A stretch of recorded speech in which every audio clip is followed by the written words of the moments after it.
Soramidnamiyang Ramidnajayari Soramidnamiyang Sibamba Yahla Korokobenang Sailabi Korokobenang Kamale Idiarakobena Jarama Korokobenang Kamale.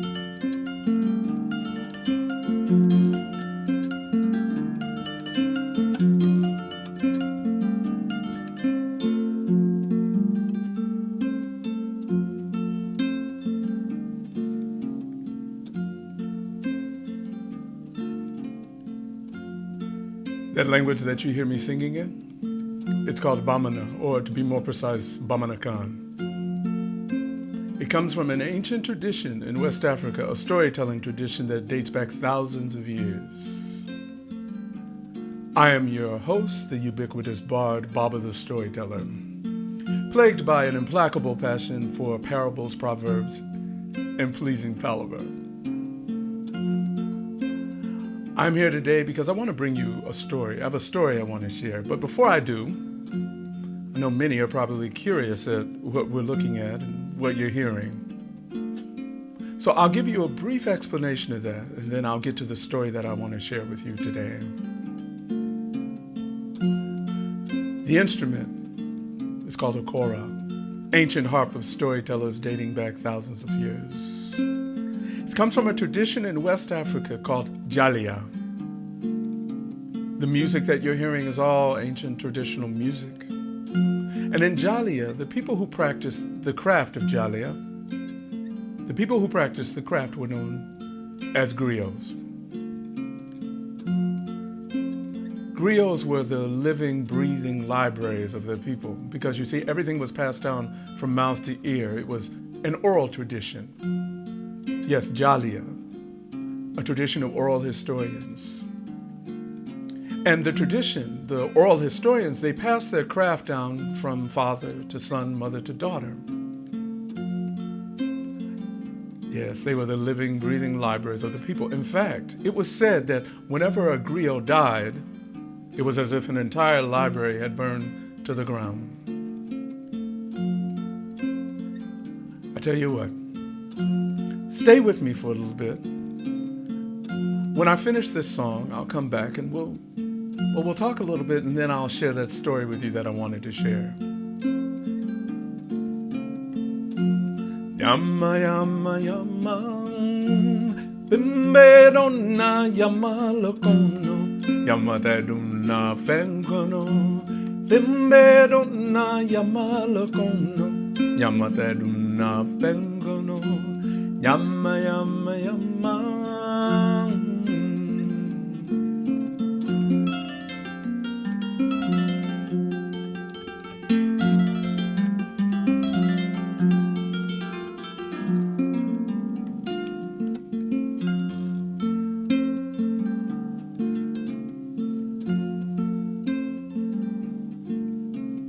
Yama, yama, bimbe donna yama lokono, yama taduna bengono, bimbe donna yama lokono, yama taduna bengono, yama, yama, yama.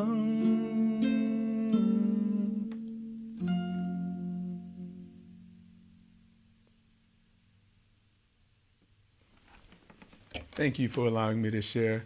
That song is an ancient song dedicated to an emperor, a 13th century emperor named Sunjata Keita. It's one of the songs that griots play to honor some of the families in their society. It's one of those songs that's not just a song. There are stories that go with it. There are dances. It's more than an epic. Once again, I am your ubiquitous bard, Baba the Storyteller, and I want to welcome you to my very first story time with you. Now, if you've never been with me before, I have to give you a lot of explanations about what's going on, and then we'll jump into the story. But in future videos, we'll just jump into the story. Now, I have a segment after the story that I really hope you'll sit tight for. It's called Something to Think About, Something to Talk About. It was inspired by another storyteller, someone who lived more than 3,000 years ago, named Aesop. Many of you might have heard of him. The Something to Think About, Something to Talk About segment came from a moment in Aesop's life. I thought of it when I had heard about this moment in Aesop's life. Aesop had fallen on hard times, and he had become enslaved.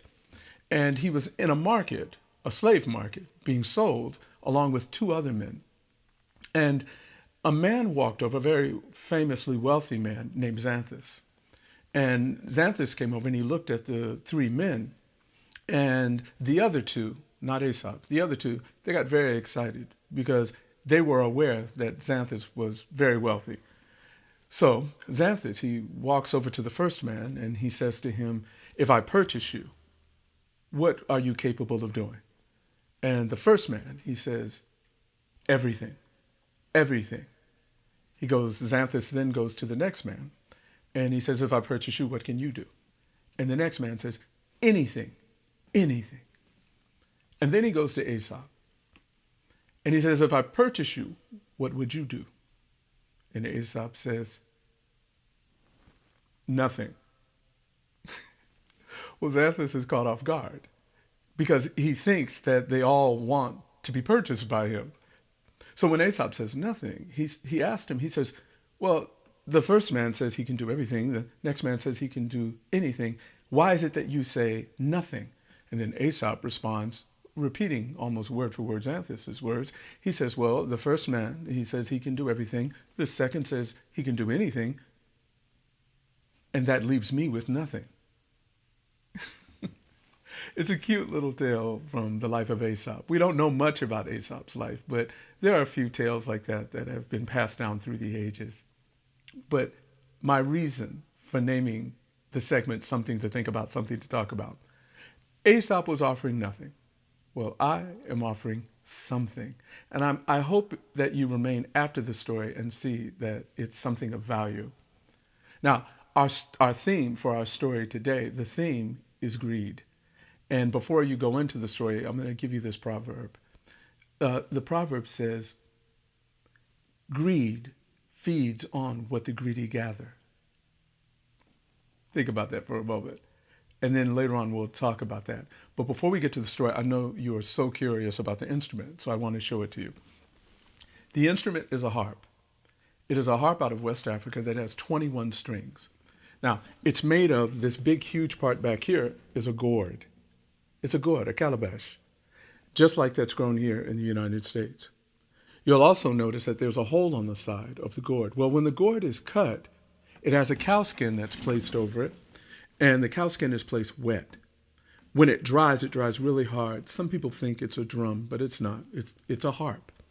And when it dries hard, well, the sound echoes inside of this chamber, inside of the calabash, and then it escapes through the hole. It functions the same way the holes in guitars and violins and other string instruments do. And the gourd is actually the resonator. The other parts of the instrument are wood. The handles are made of wood. The bridge is made of wood. And the neck of the kora is made of wood. The strips that line the neck are tied in sort of like a Turk's head knot, and that's what the strings are attached to. And in order to tune the instrument, these little leather strips are moved up and down. Now, I'm going to play a little more for you. I want to go into the story, and I want to do it traditionally because I want to introduce you to the way that this culture functions. And I know some of you are wondering, how did a child born in the South grow up to become someone who's traveling the world, sharing music and stories? That's another story for another time, and I hope we can get to it in the future. But right now, I want to get to that story because I know that's what you're sitting here waiting for. So let me share the story with you of the beggar's bowl of rice. Sit back. Hopefully you'll enjoy.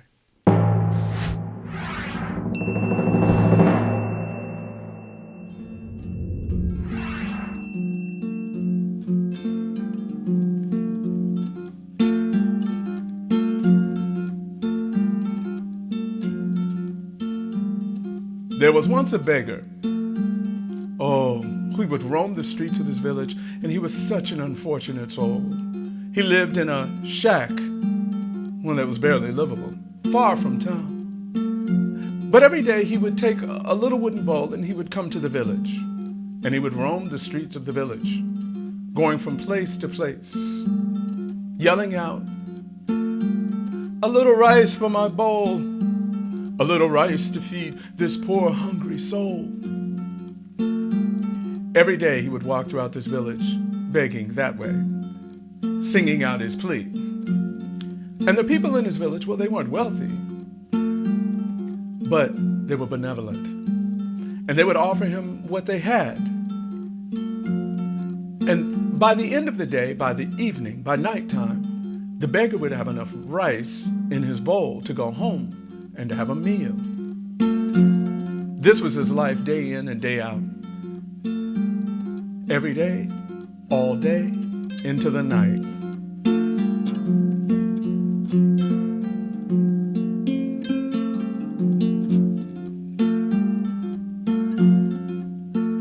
One day the beggar is walking through the streets of his village. And as usual, everyone he passes, he holds out his little wooden bowl in front of. "A little rice for my bowl, a little rice to feed this poor hungry soul." But on this day, the people of his village, even though they didn't have much, they were more generous than they had ever been. The beggar has his bowl overflowing with rice by noon. This had never happened to him before. He looked at his bowl of overflowing rice and he became happy, so happy. Yeah, Jaliyaa, alaleka Jaliyaa da, alamunga masiyama, alalunda wanayada. Yeah, Jaliyaa, alaleka Jaliyaa da. Now, the beggar, he begins walking really slowly.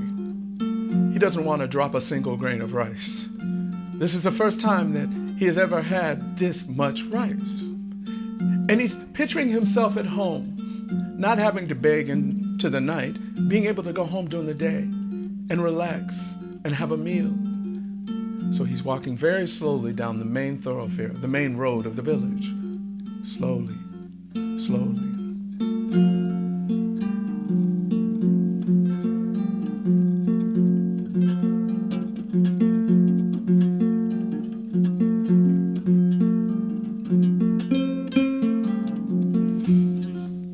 Really slowly. When all of a sudden men on horseback come riding through. They almost knock him over, but the beggar, he manages to lean into a wall and put the bowl between himself and the wall to protect his bowl of rice. As the men are riding by on horseback, one of them stops. The beggar cranes his neck to see who it is. And when he looks up, it's none other than the king. The king looks down at the beggar and he says, "What are you protecting? What do you have there?" And the beggar slowly turns around to show the king his bowl of rice. Well, at that point, the king says to the beggar, "Hand me your bowl." And the beggar doesn't quite understand. Why would the king want his bowl? But the king is not to be denied. So the beggar, he hands the king the bowl. And then the king, he says to the beggar, he says, "We've been riding for days, and in those days, I have not eaten a single bite. I am so hungry. Please tell me, how many grains of rice will you allow me to eat from this bowl?" The beggar becomes angry, but he can't show it on his face. He can't show the king that he's upset with the king asking for something from him. And the beggar begins to think quickly. And in his anger, he's thinking, why would the king has servants. The king has a palace. The king has more than I could ever dream of having. Why would the king want to eat from the bowl of a beggar? Why would he take from me? And then the beggar gets an idea. He uses the king's words against him. When the king asked, "How many grains of rice may I eat from the bowl?" the beggar brilliantly responds, "Oh, your highness, please, we cannot let our king go hungry. Please, please take 5 grains of rice to fill your belly." The king says, am I to understand from this overflowing bowl of rice that you are allowing me 5 grains? And the beggar says, yes, your highness, you are our sovereign. You are our king. We would never let you go hungry. Please take 5 grains of rice to fill your belly. So the king, he counts out loud. He says, 1, 2, 3, 4, 5. And then he hands the bowl back to the beggar and he rides off. The beggar is so happy because he's outwitted the king. He begins walking home again rather slowly, making sure not to spill or drop a single drop of rice. Yeah, Jaliyaa, Jaliyaa.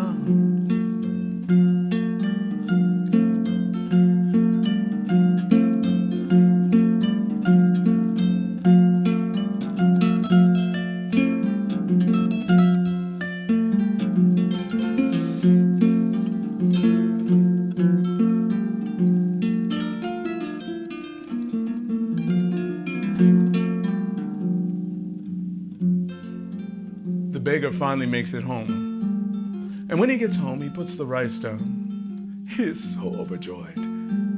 He puts the first mouthful of rice into his mouth, and he has to stop because something is wrong. Something is not right. He's chewing on this rice when he feels something hard. He spits the rice out into his hand, and he looks. And there, among the rice, the size of a tiny grain of rice, was a tiny gold nugget. The beggar searched his bowl. He found a second, a third.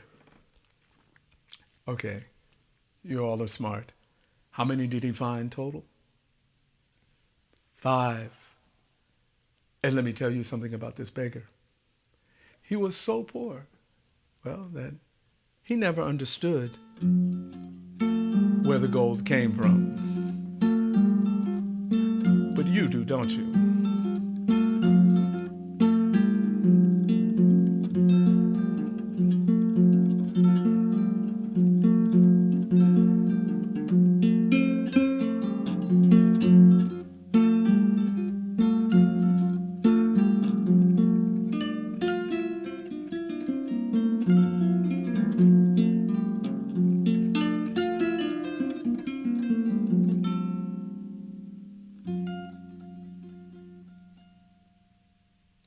Doni doni kononi be yagada.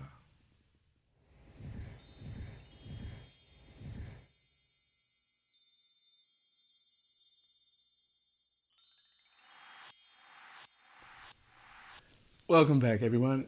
I hope you enjoyed this story. I enjoyed telling it and sharing it with you.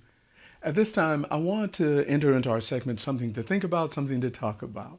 And I won't keep this long because you've had the patience of sitting here and listening to me all this time. But here's what I want to leave you with. A few things to think about and to talk about. First of all, stories. Stories are building blocks of individuals, of communities, of societies.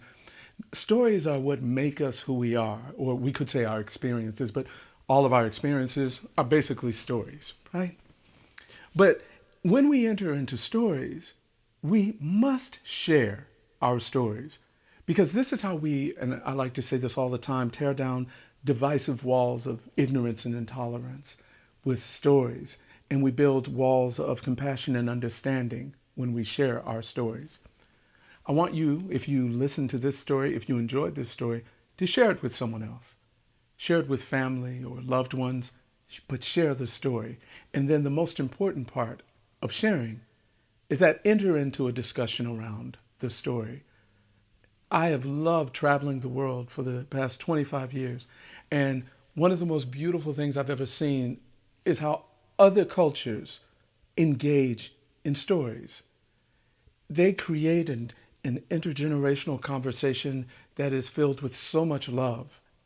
And when stories are told and people offer their perspectives, no one's perspective is judged, because we all come to the story with our own experiences, and our perspectives come from our life experiences. So whether you are a child or an elder or in between, your experiences are going to dictate what you see in the story. And when we gather together, The child's experience should be as respected as much as the elder's experience. This is called listening with your heart. So I'm going to encourage all of you to, if you enjoyed this story, base a discussion around it, talk about it, and create that intergenerational conversation. So I'm going to leave you with these two thoughts. One, the proverb. I'll rephrase the proverb a little bit. Greed devours what the greedy gather. Now I want you to take some time and discuss that among one another. What does that really mean?